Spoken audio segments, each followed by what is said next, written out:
मेरा नाम प्रकृति है और मेरा नाम अंशिका है। आज हम सभी छठी कक्षा के छात्र छात्राएं आप सभी के समक्ष एक नाटक प्रस्तुत करने जा रहे हैं, जिसका शीर्षक है न जानू कवि बना।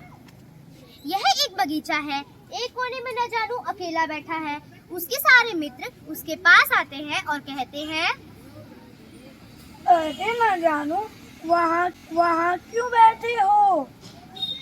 आओ हम लोग नदी पहाड़ खेलते हैं। नहीं, तुम लोग खेलो। अच्छा, राजा का मुर्गा खेलोगे? नहीं। आंख मिचौनी खेलोगे? मुझे तुम्हारे गंदे खेल नहीं खेलने हैं। सारे बच्चे खेलने लगते हैं और न जानू चिढ़कर एक कोने में उदास बैठता है और फिर गुलदस्ता आता है। न जानू, वहाँ चुपचाप क्यों बैठे हो? खेलोगे नहीं? नहीं, मेरा मन खेल में नहीं लगता।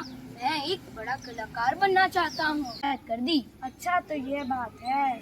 अरे गुलदस्ता जी, आप तो बड़ी अच्छी कविताएं रचते हैं। क्या आप मुझे कविताएं रचना सिखा सकते हैं? हाँ, सिखा सकता हूँ, अगर तुम्हारे अंदर कविता रचने की प्रतिभा हो तो। हाँ, है, क्यों नहीं। मैं तो बहुत प्रतिभाशाली हूँ। अच्छा, तुम्हें क्या पता है तुक क्या होती है? तुक? नहीं, मैं तो नहीं जानता। तुक उसे कहते हैं जब दो शब्द का अंत एक तरह से होता है, जैसे चिड़िया, गुड़िया, घोड़ा, घोड़ा। समझे? हाँ, समझ गया। अच्छा, छड़ी की तुक बताओ। झाड़ी। यह कैसी तुक है? छड़ी, झाड़ी। क्यों नहीं, इनका अंत तो एक ही तरह से होता है। मगर कविता रचने के लिए यही काफी नहीं है। तुम्हें वो शब्द चुनने होंगे जब दो शब्दों का अंत एक तरह से होता हो, जैसे चिड़िया, गुड़िया, छड़ी, झाड़ी। अच्छा, तो छोटा शब्द की तुक बताओ। सोंटा? अच्छा, तो सोंटा। नहीं, सोंटा तो ऐसी कोई शब्द नहीं है। अच्छा, तो उल सोंटा। उल्टोंटा ऐसी कोई तुक नहीं है। क्यों नहीं बनती? इनका अंत तो एक ही तरह से होता है। इसका मतलब यह है कि तुम्हारे अंदर कविता रचने की प्रतिभा नहीं है। अच्छा, और अगर ऐसा शब्द ना मिले तो? की प्रतिभा नहीं है। अच्छा, तो तुम खुद ही सोंटा की तुक बताओ। गुलदस्ता काफी देर तक सोचता है, सिर खुजाता है, फिर कहता है, झोंटा, खोटा, कोंटा। उफ, इस शब्द को क्या हो गया? इसकी तो कोई तुक ही नहीं है। देखा, खुद नहीं ऐसा शब्द चुना जिसकी कोई तुक ही नहीं है। अच्छा, है प्रतिभा तुम्हारे अंदर कविता रचने की। मेरा तो सिर दर्द करने लगा। अच्छा, इसका मतलब तो यह बहुत आसान है। हाँ, बिल्कुल बहुत आसान है। कविता करते करते कहीं पिट ना जाना। गुलदस्ता बड़बड़ाता है और चला जाता है। न जानू उछल कर अपनी पुरानी जगह पर बैठता है और काफी सारे सभी बच्चे थक कर घास पर बैठकर विश्राम करते हैं और फिर न जानू चिल्लाकर बोलता है, अरे सुनो, मैंने बहुत अच्छी कविताएं रची हैं। अच्छा, मेरी सबसे पहली कविता जानू की है। जानू गया टहलने नदियों के तट पर, जाते जाते कूदा मोटर की छत पर। यह तो साफ झूठ है। मैं तो किसी मोटर की छत पर नहीं कूदा। ऐसा तो सिर्फ कविता में हुआ है।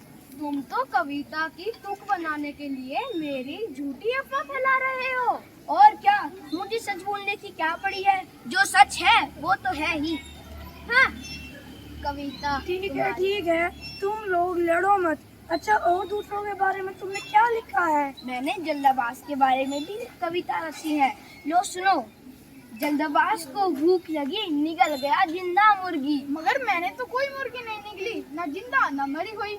उफ, ये तो सिर्फ कविता है। बड़ी अच्छी कविता है। सुनो, सुस्त राम की जेब देखो, रखा है मीठा सेब देखो। देखो।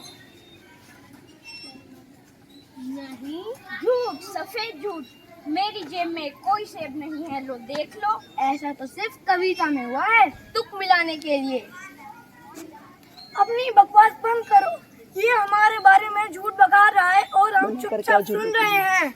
अगर तुम्हें कविता नहीं सुननी तो मैं जाकर पड़ोसियों को सुनाऊंगा। बहुत हो गया, हमें नहीं सुननी कविता। ये कोई कविता है? ये तो हमें चिढ़ाना है।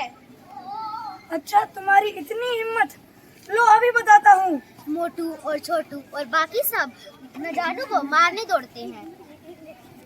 रुको रुको, तुम लोग मुझे मारो मत। अगर तुम्हें कविता अच्छी नहीं लगी तो मैं नहीं सुनाऊंगा। ठीक है, तो फिर पहले उठक बैठक लगाओ। न जानू उठक बैठक लगाने लगता है।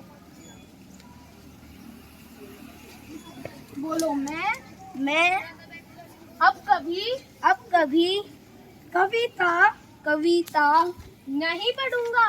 नहीं पढ़ूंगा। तुम कविता बहुत अच्छी मना लेते हो, क्या तुम हमें भी मनाना सिखाओगे?